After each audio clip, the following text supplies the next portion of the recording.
If one wants to explore the mystical nature of our existence, then enhancing the akash is a very vital and necessary aspect. Once there is a certain amount of mastery over the five elements, one will find there is no such thing as what is inward and what is outward.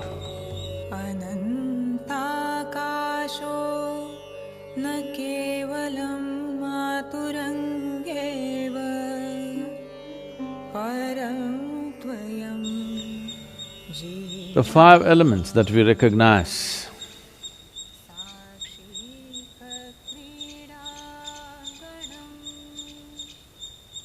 as the basic ingredients of life, this elemental magic, I'm calling it elemental magic because just with five things,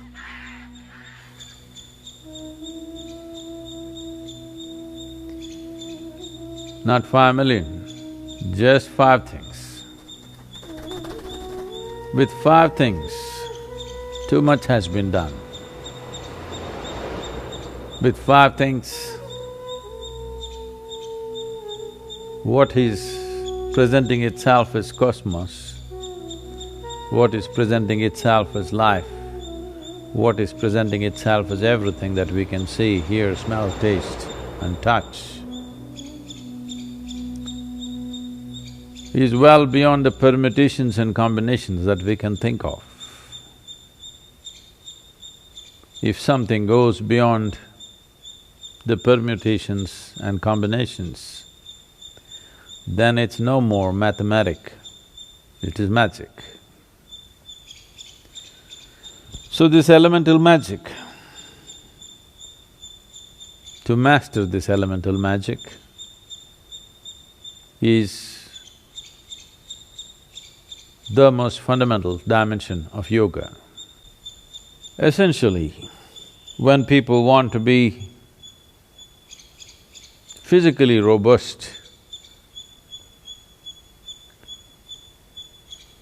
then earth would be important.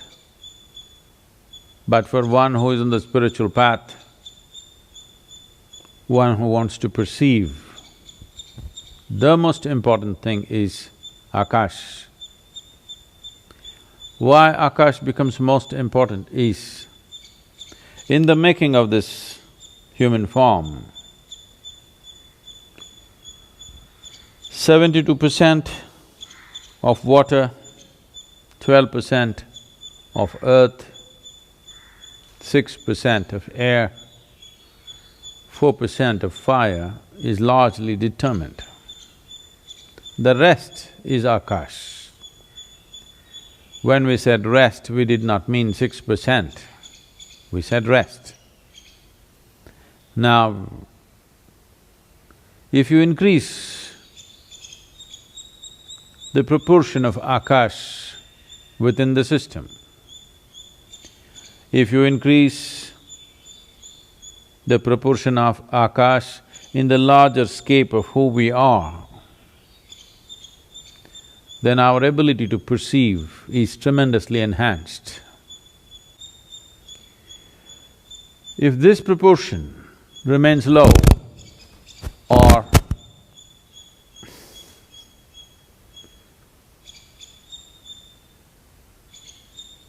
akash is at its minimal in one's making, then their ability to perceive will be very minimal.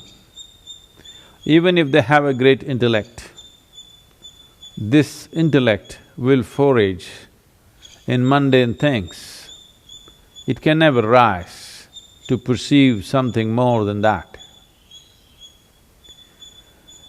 So in this context, one important aspect of spiritual progress, one important aspect of vigyan or vishesh gyan, if one wants to perceive beyond five senses, if one wants to perceive that which is not physical in nature. If one wants to extend his antenna to larger dimensions of life, if one wants to explore the mystical nature of our existence, then enhancing the akash is a very vital and necessary aspect. Akash is a boundless dimension.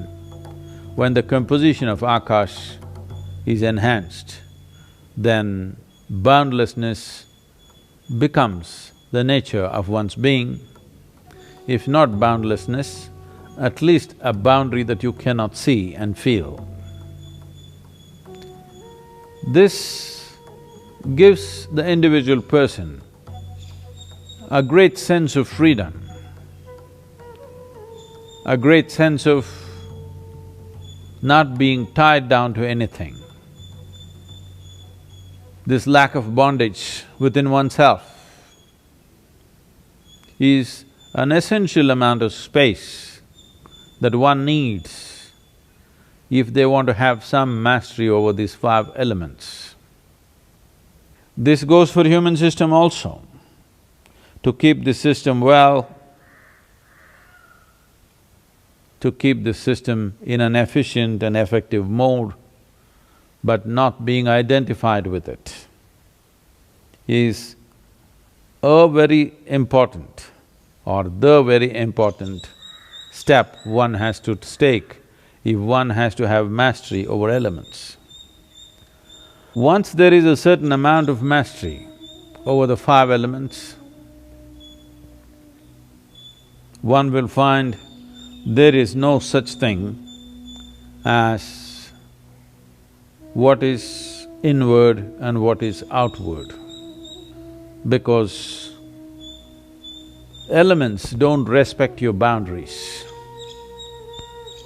To put it in the simplest form, as you sit here, you breathe. The air does not respect your boundary, it is constantly in and out. This is not just air, this is happening with everything. The food that you eat and whatever substance we relieve ourselves of and everything else is in constant transaction, or the elements do not respect the boundaries of your body. The boundaries of your body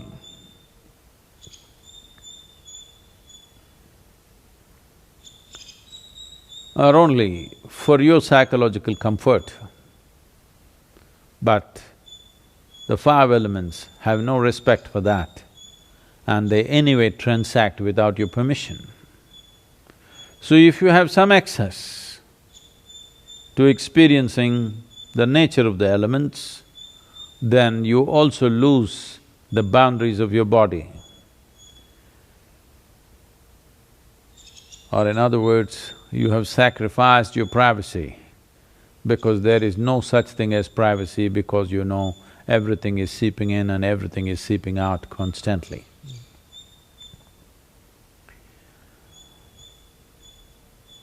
When one wants to gain mastery, one of the things that are commonly done is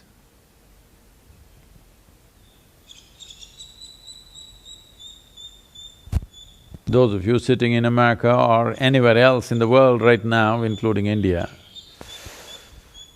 don't try to do this. You will see the spiritual movements of the past, whether you take the yogis like the Nagas or the Gorakhnathis or the Jains, one of the things that they do at the basic level of sadhana is, first thing is to expose themselves to elements, because They want the transaction to happen freely. As today, walking around naked in the world is not a possibility, though in India it is still in practice. You will see thousands of them walking naked, not bothered about the social norms. That is not a possibility for all of you. So one simple thing that you can do is move to a looser level of clothing. Well, you may not look shapely, but there is no shape to you on the elemental scape. It is in constant transaction.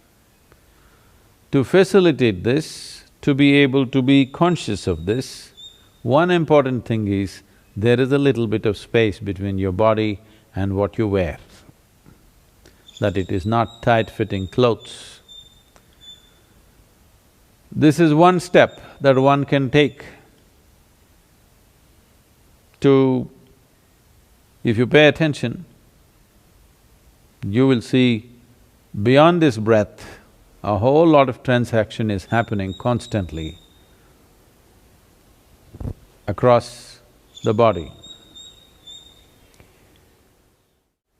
If one pays enough attention to this transaction, then one will also slowly understand the nature and the composition of the elements within us, then enhancing one dimension or increasing the akash in the system through appropriate practice becomes a possibility.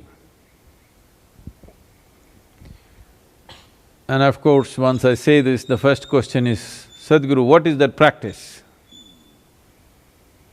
Practice doesn't come first, attention comes first.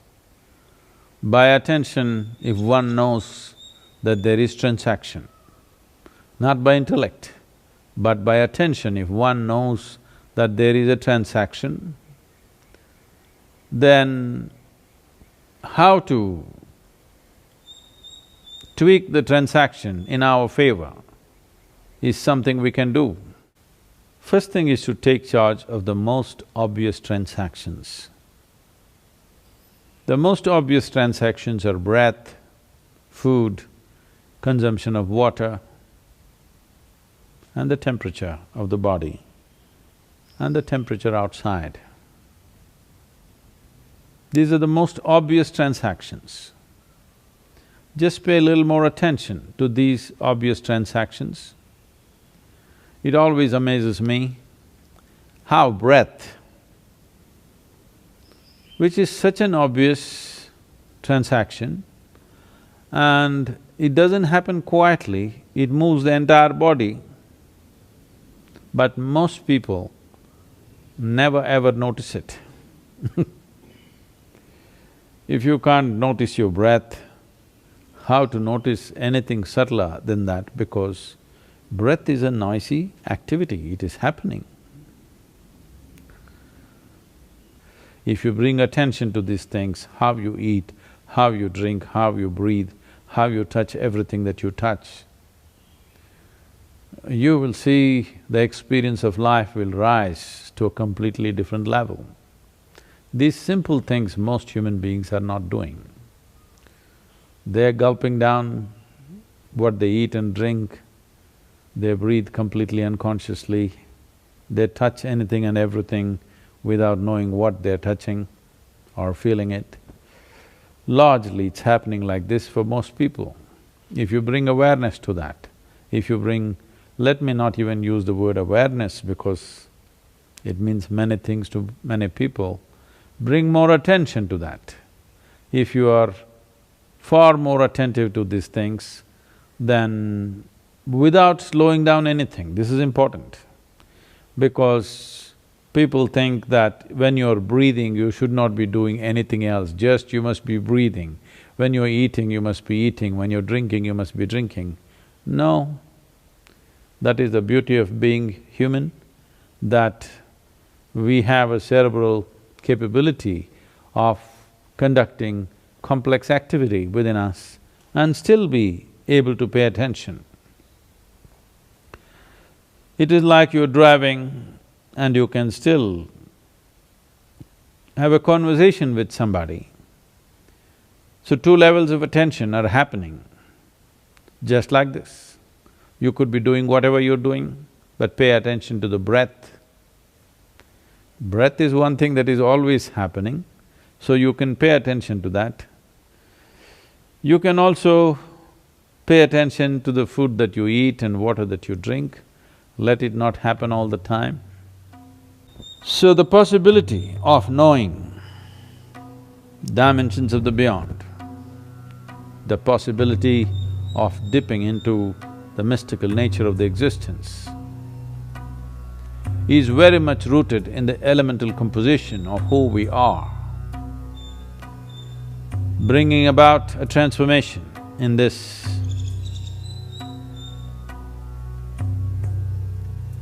can do fantastic things to you, but one must also understand that fantastic things can also turn your life upside down.